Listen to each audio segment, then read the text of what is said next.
Imagine a battlefield where 5,000 soldiers are killed in just 30 minutes. That density of slaughter evokes the industrialized trench warfare of the Western Front between 1914 and 1918.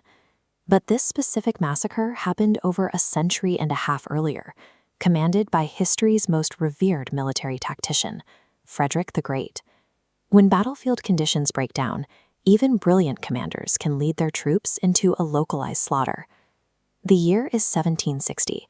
We are in the middle of the 7 Years' War, arriving at the Battle of Leignitz. Facing a severe numerical disadvantage of 44,000 troops against a massive Austrian force of 53,000, Frederick splits his army squarely in two. He keeps command of one half, relinquishing the other to Field Marshal Zieten. In 18th century warfare, an army divided is an army operating in the dark. Without modern communication tools like radios or drones, commanders had to coordinate using only sight, the distant sounds of combat, and guesswork. Basing a complex strategy on such fragile, real-time data makes a catastrophic breakdown inevitable. The entire battle hinges on a completely uncontrollable environmental variable, a sudden shift in the wind across the battlefield. That gust of wind catches the distant, muffled blast of cannon fire and carries it straight to Frederick's command position. Hearing the artillery, Frederick makes an immediate assumption.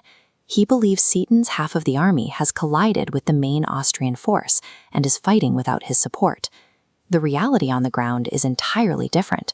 That sound is only a minor, inconsequential exchange between frontline skirmishers. But Frederick panics.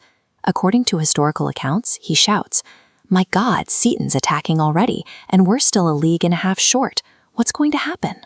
My infantry's still not there." In an information vacuum, basic sensory inputs trigger catastrophic errors. A few isolated cannon shots warp into a perceived existential crisis inside a commander's mind. Driven by that panic, Frederick reacts irrationally. He abruptly halts his army's carefully planned march. He orders 10 battalions of grenadiers to abandon their secure wooded cover, marching directly into the center of the Austrian army. Look at how exposed they are. These advancing units have absolutely no support or reinforcements positioned behind them.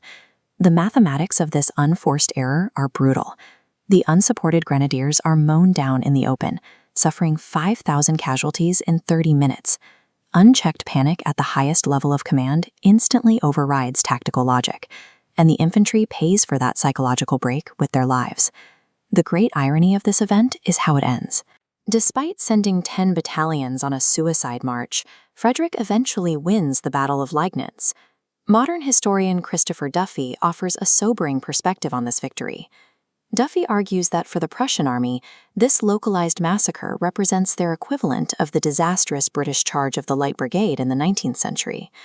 A macro-level military victory creates a neat historical narrative, often masking the severe, localized atrocities that commanders inflict on their own men. At Leignitz, the fog of war manifested as a psychological state, a paralyzing panic bred by an information vacuum.